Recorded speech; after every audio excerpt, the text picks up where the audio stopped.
third of your time should be spent with people on your level. A third should be spent with people above you that you're getting mentorship from. And a third should be spent on people below you that you're giving mentorship to. I keep it real and stay flipping keys, no ways. The $1 Million Hustle Podcast, where we keep it real, a stated entrepreneurship wisdom. Learn to think like a millionaire and hustle like you're broke. Here's your host, Billy the Kid, aka Billionaire. Keep hustling all around the clock. You used to ride E, now I got a full tank. Only proof I seek is from God in my bank. What's good, everybody? It's your boy Billy the Kid, aka Billionaire in this mug. And I just want to thank you guys for tuning in. The $1 Million Hustle Podcast, baby. Let's get it. And the goal is to give you guys some gems, some mindset stuff, the way that these millionaires think and the way that you should be thinking yourself. So I can't wait to give you guys some great content with that. But I'm excited, man. It's been basically the whole point is that I even did like a music one, but we're kind of combining it all into one. So it's still, it's just rebranding it, but it's still all the same idea. And we're going to have some great guests in this podcast. I can't wait. I have a lot of things planned for it. So thank you guys for joining. Today, man, I just got done with Chase, and he is a real estate investor. I mean, I would have to do a whole hour of his accolades and everything that he's done, man. He's killing the game when it comes to investing, entrepreneurship, and just everything overall. So I can't wait to dig in for you guys to check out this podcast, man. It's amazing. There's so many gems in this episode. So thank you, Chase, for joining. There's definitely so many. I love the whole mindset thing, and he gave us so much, so can't wait to dig deep. But before we get started, make sure you guys subscribe to my channel. Make sure you follow at Billy the Kid and also $1 Million Hustle Podcast on Instagram. So go ahead and follow that. And other than that, make sure you guys stay tuned for everything I got going on. Subscribe. You don't want to miss anything of these great things that are coming up. So, and also don't forget The Power of Being Uncomfortable. My book is out everywhere right now, the audio version and the physical. If you go to billythekid.com, you're actually able to order an autographed copy. So go grab that. But with that being said, let's get to Chase. He has so many gems. Let's get it. Vámonos. Chase, what's good, man? Oh, just another day, another dollar every day. Man, first of all, I want to thank you, man. I know we've been kind of going back and forth a little bit, and hopefully soon, too, we could have that coffee or breakfast or something. But you're getting so busy for me. I'm like, man, let me just get it done. I love everything that you're doing, man. The last year's been crazy. Your story is amazing. And if we could start with that, if we could take it way back, and when I'm saying way back, if you could let us know, where are you from, where were you born, and then kind of work your way from there. Yeah, so just all the way back from square one. Okay. So I've been born and raised here in Nebraska, born in Kearney, and then moved to Lincoln when I was 4 years old. My parents both have kind of worked their entire lives. My dad's oldest of 6 from a farm town. So just hard work ethic the whole way, and kind of going through school. I always loved the math and science, which is kind of weird where I ended up, but it's still true to me today. But like at the age of probably 8-10 years old, like I was just having weird dreams, weird aspirations of where I want to be in the future. I can remember back as a child, I was telling my parents that I want a Dodge Viper limo with a hot tub in the back. Man. And they're like, how'd you even come up with that? and just kind of have that child imagination. But I was always a penny pincher. And then I started detasseling at the age of 13. And for those of you not from the Midwest, detasseling is a terrible summer job, but it pays well. And I thought I was king back when I started. Did you make it through that? Like, were you able Yeah. to make it through? Because, and real quick, I'll be honest, I tried it during my middle school years, and I think I went for like a week, and I couldn't do it after that. Yeah. I went 5 summers doing it. Man. so you already had that beast mindset, man. Yeah. Yeah. I love that. I love And that. And if you could keep going with that, so you did some detasseling, and what else? yeah, my first real job in high school was working at Dairy Queen. I was making all the blizzards and all the good sweet treats. And like as a junior in high school, I got to shift lead, and I'm like, hey, I'm good at leading people. But kind of in school as well, I always went towards those leadership positions. And in the marching band, I'm a band nerd at heart. I was drum major, so I was one of the guys in the tux at the front of the marching band directing everybody. And for me, it was making sure everybody did what they need. It wasn't about power to me, which is why I love what I'm doing. It's to make an impact on others. But went to college here in Lincoln at UNL for mechanical engineering and graduated in 4.5 years. Math science. It's what I know. It's what I love. And no one told me growing up there's all this opportunity. So just kind of took me a while to learn that. Can But in you, college, real quick, Chase, can you touch on Yeah. that real quick? Just kind of how basically, we get told all these different things going to school, and then, now obviously you're in a whole other universe, we'll call it. So if you could touch a little bit on the on both ends, if that makes sense, and what have you learned, and a couple of different tips that you've learned overall. Yeah. Yeah. Growing up, it was always go to school, get good grades, get a degree, and then go work that corporate job. And for me, I'm a hard worker, I'm a hustler. And like I won't lie, I was a straight A student. I did great in high school, got scholarships, and went and got my degree at UNL. But like that whole time I knew there was something more out there for me. But what society was telling me is this is what you have to do, and this is what you're stuck with. And like always in the back of my head, I'm like, I'm good at this, but I could be doing something more for everybody else. So like even in college, I started teaching myself stock trading and did a little bit of day trading, but I'm like, school comes first. So I did it for a little bit, then stopped and focused back on school. And there was a lot of those instances like through school, through corporate, that I'm like, I know there's more and I'm doing little pieces, but work is my focus. So I have to stop the side hustle. And it finally got to that pain point everyone talks about, be uncomfortable, and like, how bad do you want to change? And until that pain comes more to stay the same than it does to change, you're not going to make that move.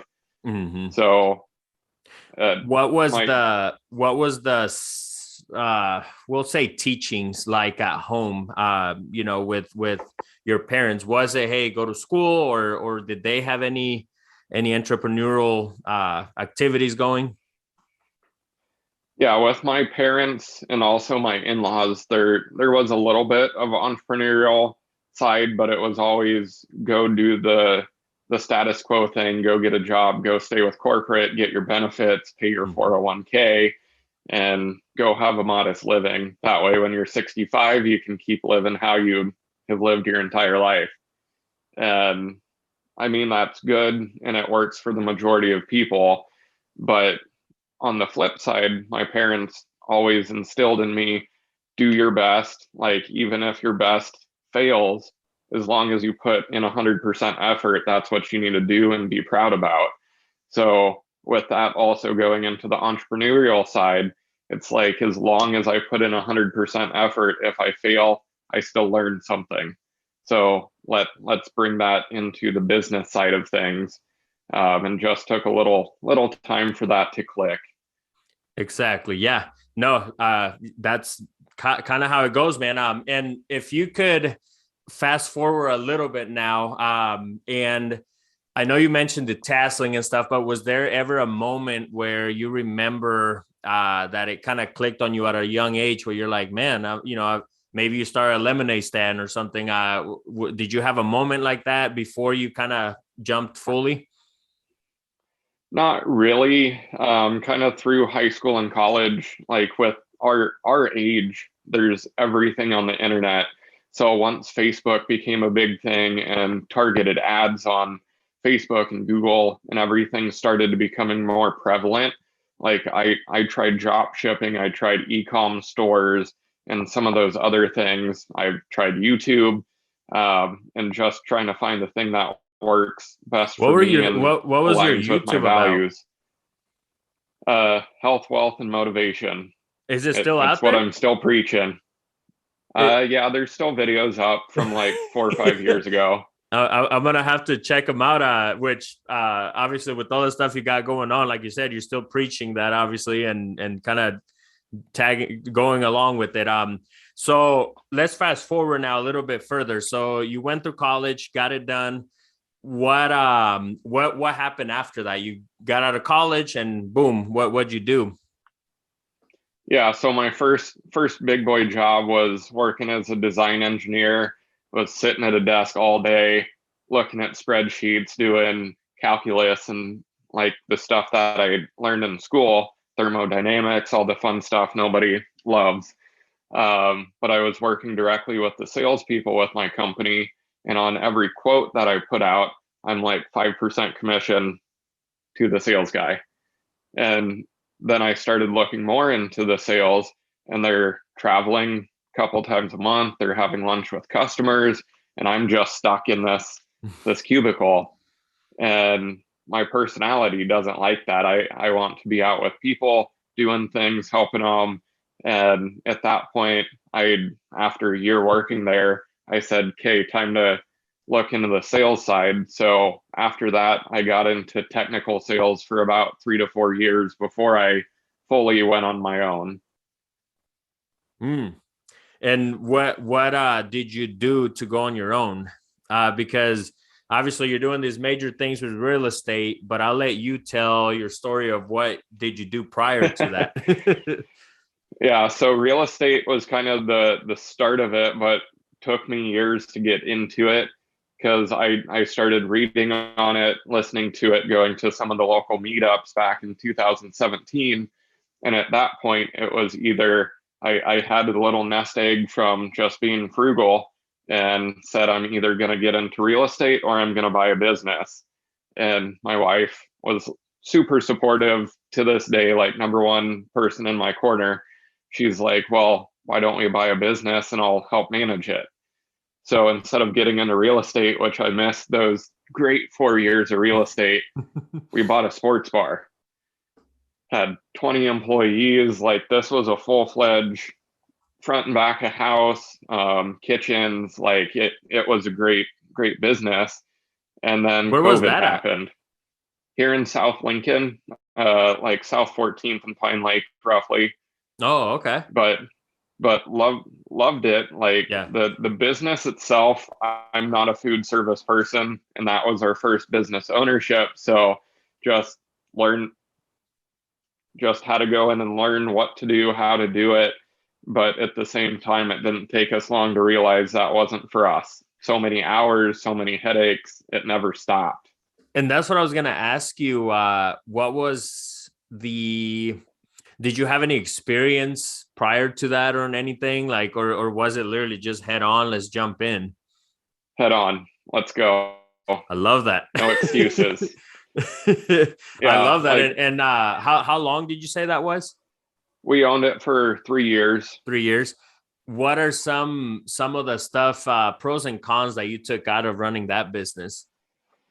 The pros is just learning business in and out. I mean, with a restaurant, there's working with customers, employees, vendors, like both food and all of your services that you have, doing promotions, marketing, like all of the sides of a normal business. We just had to learn on the fly, which was great. And like, even though it wasn't our cup of tea, we learned so much to just take into other businesses.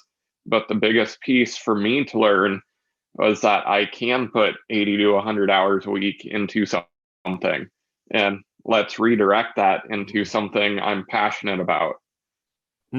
That's a huge one right there. Yeah. So, and I know you've touched on this before, and maybe it was on your Facebook or something, where you kind of compared both worlds of, here's what's good with the sport bar, but then this is what's better with real estate. Do you have like 5 things or, 10, however many you got that you could share with us, as far as comparing the two? Because I would love to own restaurants. I'm a business owner at heart, or an entrepreneur at heart. I love businesses, but restaurants is definitely like probably top 3 of my list. But my wife and I agree that we don't want to jump in there because I do know a lot of great restaurant owners, and they're talk about hard work, man. Somebody calls in, you got to show up, and just like any other business, but with real estate, I mean, there's so many great things, right? But if you could share some of the things that you've kind of compared the two and you rather go with real estate, if that makes sense. Yeah. Yeah. So with restaurants, I think there's so much good from it, but you just have to be the type to enjoy it. Like a lot of restaurant owners, I think, do it wrong, and I did it wrong, where that was at the time, our main source of income when we went full into that, where a lot of people should have additional income, whether that's from something passive, their side hustle, just a different source of income that if COVID did happen to your restaurant, you're still okay to pay the bills and take care of everybody. Because that's the biggest weight on your shoulders. Is that this is one of my biggest comparisons with real estate and a restaurant.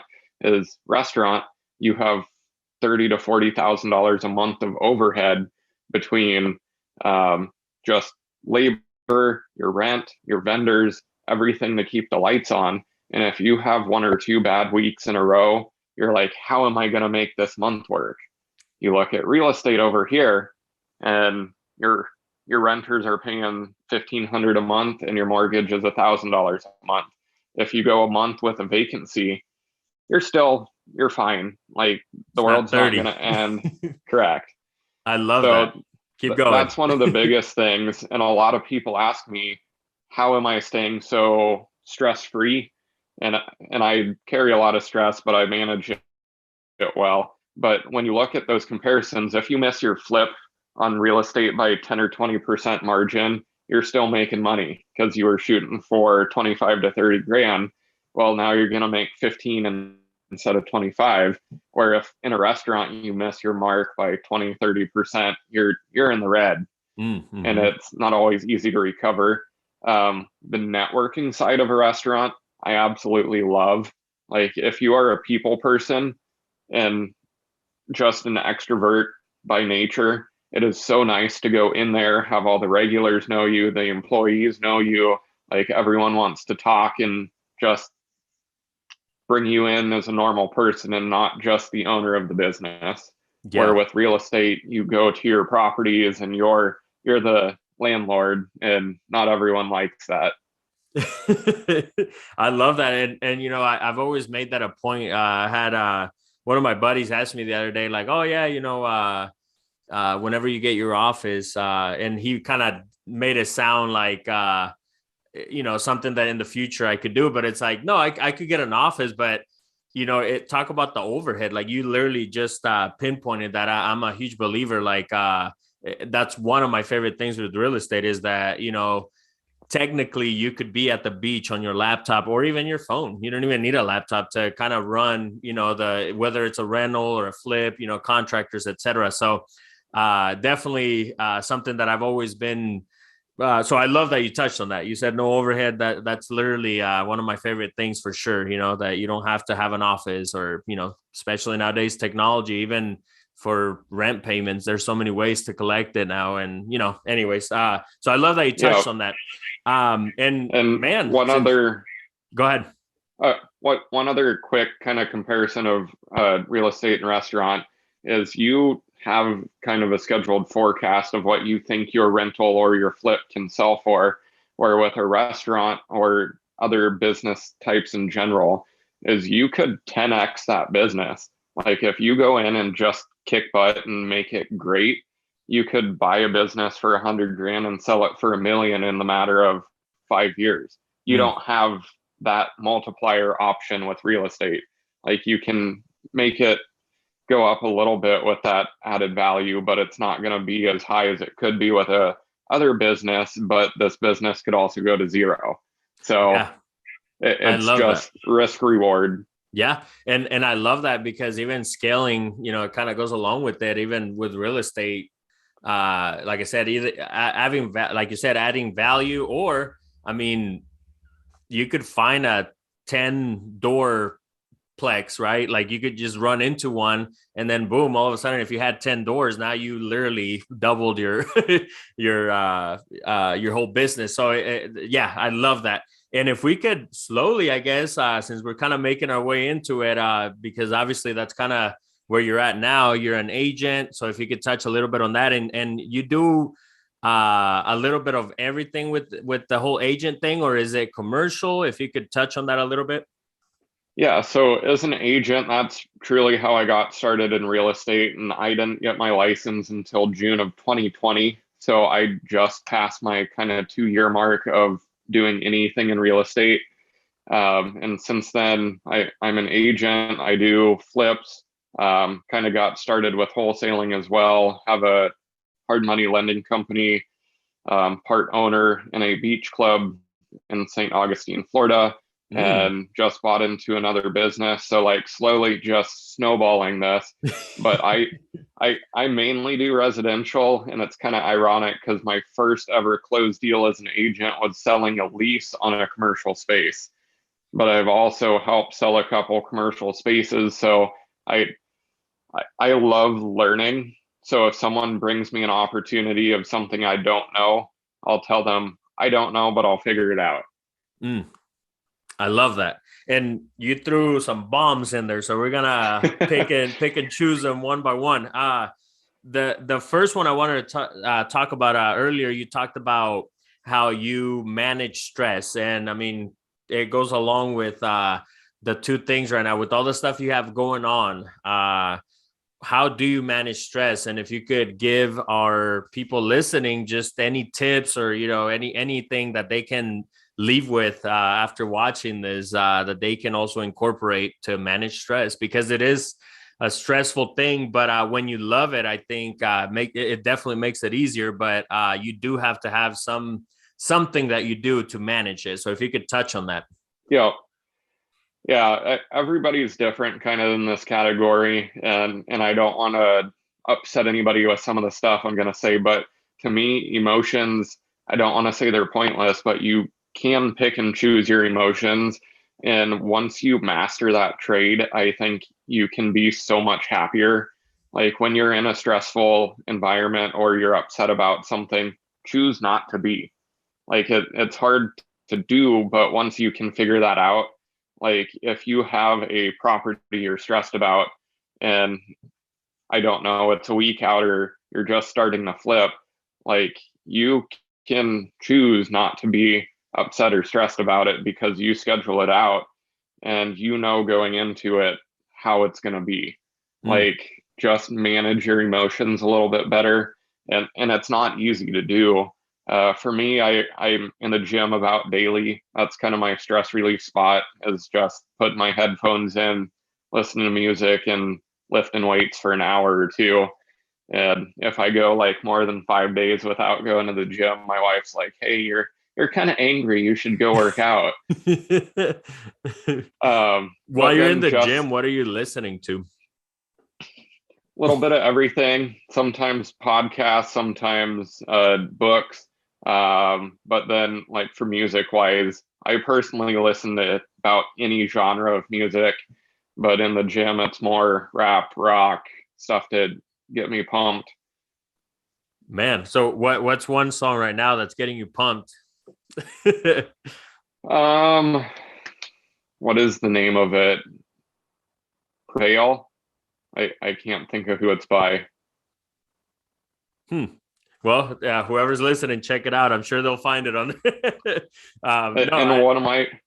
One of my favorite artists, you can find him on YouTube, and he's like not popular. His name's Nefex, Neffex. Just Yep. great stuff. Copyright free. You can use his music. Hell yeah. Love it, man. And since we're kind of in the subject, because I'm definitely a big believer that, when you get in business, when you invest in real estate, when you do stuff out of the norm, when you get out of that comfort zone, right? Like, and I wrote a book, The Power of Being Uncomfortable, which I'm going to ask you one of the questions that go along with that book. But I always like to let people know, and there's some one-on-one coaching that I'm doing, and I always tell them, I'm like, hey, when you're ready to practice the power of being uncomfortable, there's going to be things that are going to come up. There's going to be problems. But if you don't have and I don't even like to call them problems. I call them struggles. When you have those struggles, you get to choose, right? Like which ones. And so I love that you literally said that, because it's going to come. So you have to choose which ones are worth dealing with and which ones are one of those where it's like, hey, you know what? We just have to deal with it and move on. It is what it is. You could sit there and get stressed out about, a bad rental, somebody that moved out and trashed it, or you could go in there and be like, all right, let's paint it and put new flooring and fix it up again, and so I love that you mentioned that. What are some, since we're kind of in the subject there, and I'm a geek when it comes to mindset stuff, man, what are some stuff that you've learned just with your mind, because you said you listen to books, and maybe actually here, more of a specific question. What is one book maybe that has stuck out to you from the beginning or recently that you kind of live your life by? If you could give us the title and just a quick snippet on why. Yeah, so this year for me has been a lot of reading. I have kind of put it off in the past, but it is just so motivating in the fact that it keeps you kind of always learning and always being able to put more skills into your utility belt. And one of the recent ones that I think everybody needs to listen to is Extreme Ownership. It's one that, like, just naturally to me, I take ownership on problems, even if it's not caused by me. But there's so many people, both corporately and kind of doing their own thing, that, like, if a flip isn't going the way that it should be, their contractors are off or something, they blame it on the contractors. No, blame it on you, because you're the one who hired them and set the expectation. And if they're not doing it right, then you're not holding your end of the bargain. And there's a lot, I think, of good that comes out of that, because if you take the onus into yourself, you're going to make sure that it gets fixed and it gets done correctly. Man, that's powerful right there, Chase. That's something that just imagine how the world would be if everybody practiced that. It would be a whole different world. I love that, man. That's huge. And I mentioned the power of being uncomfortable earlier. What is one way that you have gotten uncomfortable that paid off? That's a good question. Probably just any new adventure or investment opportunity that comes up. Like, it's all something that makes you uncomfortable. And I think it's normal, it's natural for you to feel nervous about a situation. Like, whether it's your first flip, first rental, you're opening up a new business, you're starting a new podcast, writing a book. Well, are people going to like it? Like, I'm nervous if it's going to make an impact. Well, if it's making you nervous, you're probably on the right track, because normally the stuff that made us nervous previously doesn't anymore. Like, your first flip probably makes you nervous, but your 10th one, it's like, okay, this is a cakewalk. And I think to keep growing, you need to keep putting yourself into just the next level of uncomfortable. I love that, man. That's powerful right there. Literally, I love that you touched on fear. One of the chapters is what you fear is what you need to do next. And, it's even psychology suggesting that that's how you kind of determine what your decisions should be. So that was powerful. I love that. All right, bro. So all the stuff you got going on again, and I want to touch a little bit on what we can, on all the great things you got going on now. But before we get started, I always like to ask this question. Do you have like a morning routine, or or any crazy rituals that you do, or any smoke that you spread around the house?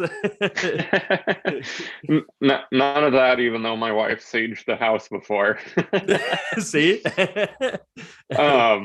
Morning rituals, I don't want to say I do or I don't. Wake up normally between like 5:30 and 7 in the morning, just depending on what the morning looks like. And like to kind of get my mind right and then go to the gym first thing in the morning. One thing that I've kind of found is as we get busier, we don't have more time in the day. So for me, it's going to the gym in the morning is the easiest way to kind of squeeze a little bit more time out, because either in the morning or late at night is when people don't bother me on my phone through text calls, emails. So if I can get to the gym by 6 or 7 in the morning, most of the time I'm not getting bothered too much yet. And just do a little bit of kind of positive affirmations, get my mind right, and start the day off good. I think a positive mindset and just in general helping people out for kind of no expectation is one of the best things that you can do, because at some point it's going to come back around. I love that. And since we're kind of in the whole mindset, what do you think has made you be so mentally strong to be where you're at right now with all the stuff that you're doing? And like we said, with the stress-free mentality, what, was it writing affirmations, or, what's something that you practice to kind of get you mentally strong the way you are?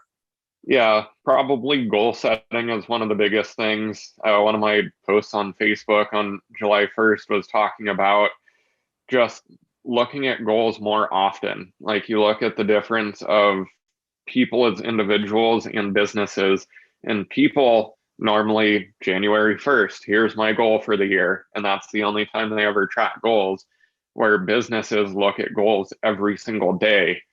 So if you can get yourself to act more like a business, you're going to be stronger and more consistent with goals, is one thing. And the other piece is probably who you surround yourself with. And over the last 10 years, it's been kind of a weird shift. And one of the topics I like to talk on is the people that knew you back in high school and college or in your early days remember you for who you were then and are surprised to see what you're doing now. Or the people you've met recently don't know your past. They only know how well you're executing now. Where when you bring up, oh, I'm an engineer, they're like, really? So just surrounding yourself with people that are more supportive and help you towards your goal, instead of kind of more draining people that are against it.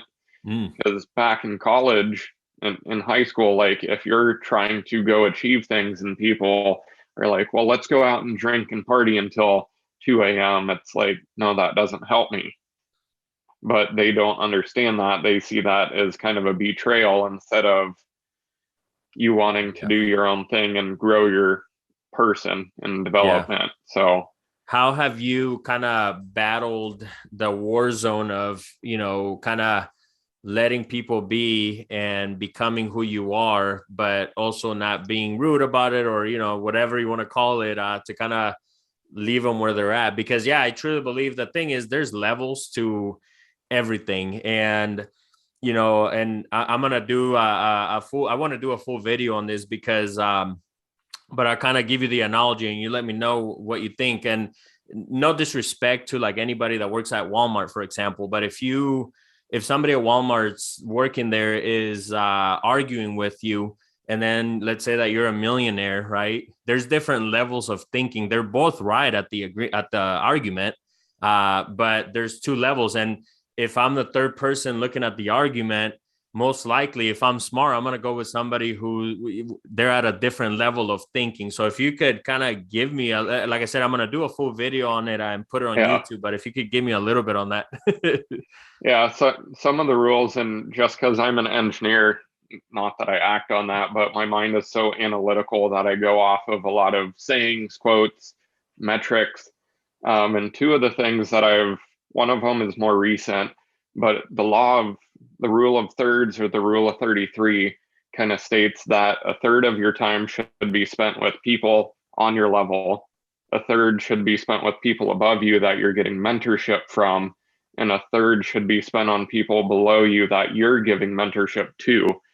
And like the people that are on the different levels than you are, I think there's just kind of a test, if you will. Like it's no different than dating. Like you're seeing if people can add value and be partners with you.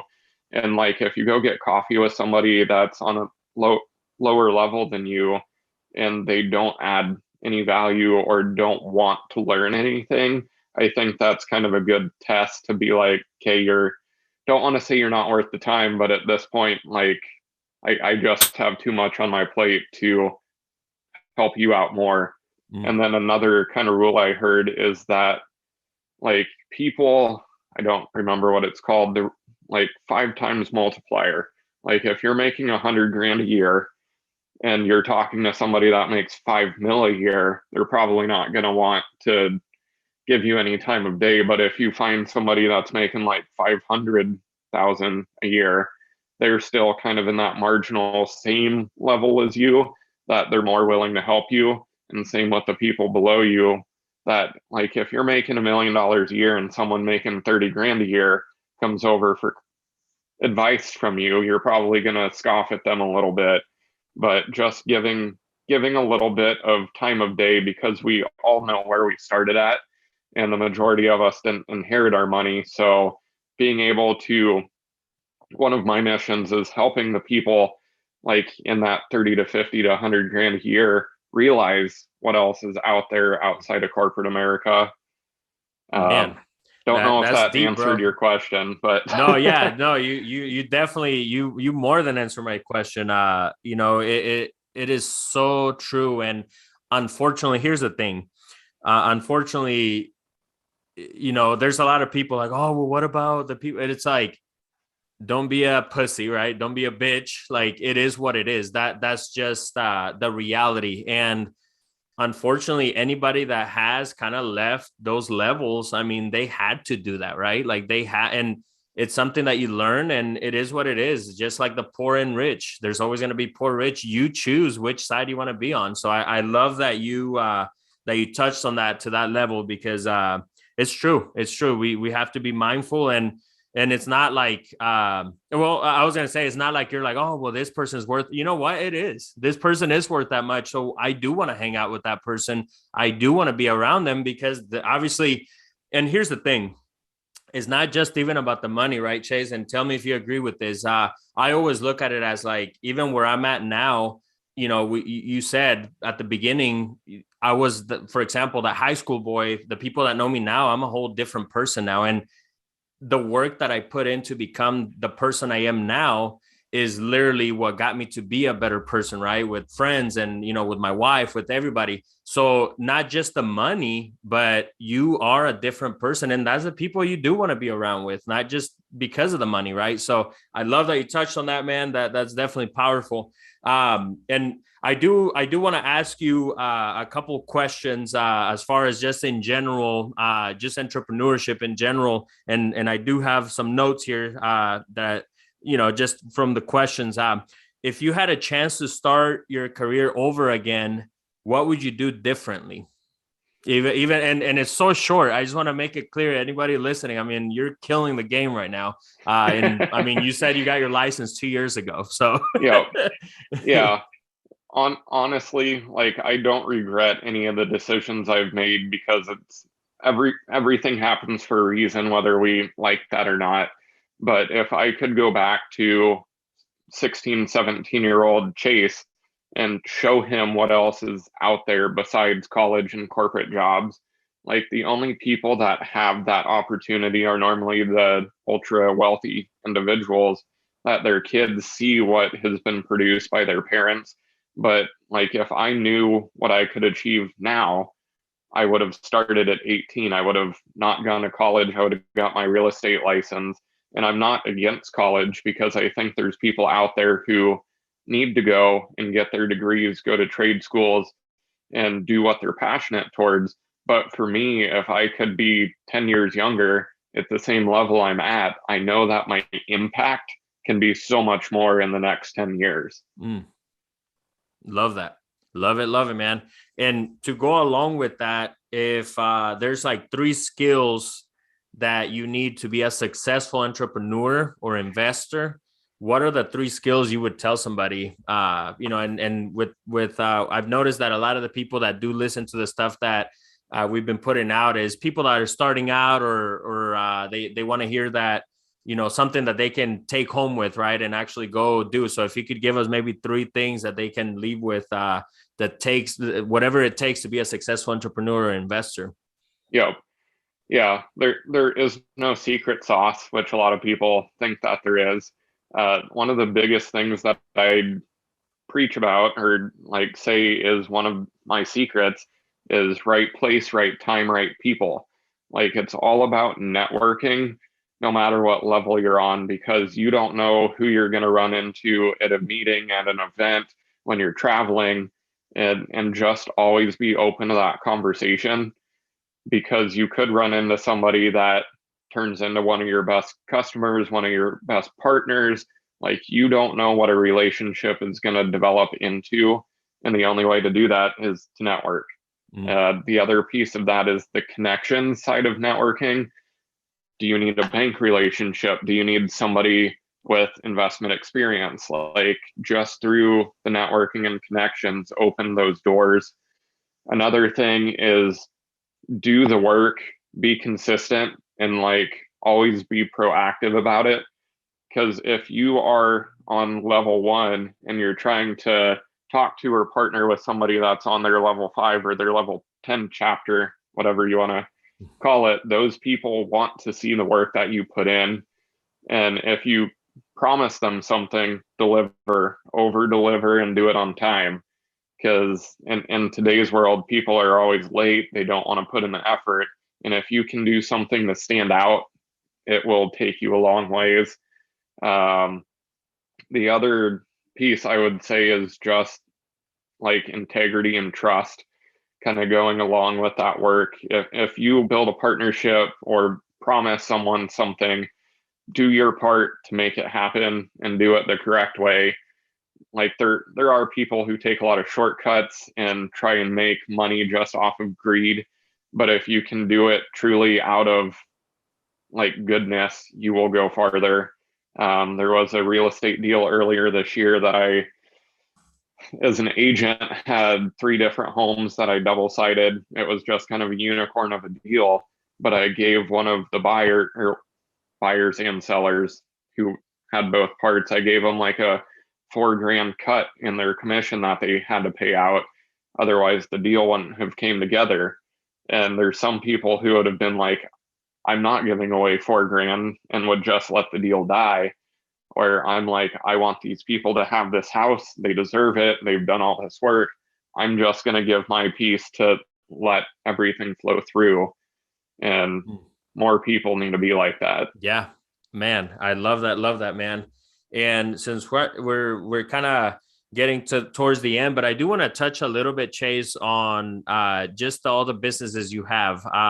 And I know at least my knowledge is like the hard money lending is something new. If you could explain to anybody listening out there, what is that, and just how the whole business came about, and how's everything going with that? Yeah, hard money lending, it's kind of a different financing avenue than traditional financing through a bank. What we do is short-term interest-only loans for people doing flips, refinances, just a different way to take down properties. It's higher interest rates, of course, but it's just easier to get approved. And it's nice for people that are doing refinances because it gets rid of that seasoning period. So if you're an investor trying to take down a 12-plex or something, you could take it down with hard money and then refi it with a bank within 30 or 60 days and pay them off. And it's just a different way to do financing. The scalability, I think, is important because we work with a couple wholesalers that do 5 to 10 deals a month. And whether they need transactional funding or they're flipping the property, it's just quick and easy compared to where a bank needs all the paperwork. But our company is called Quick Draw Lending. We started just about a year ago. It'll be a year in August. And I think we've done about 40 deals since then.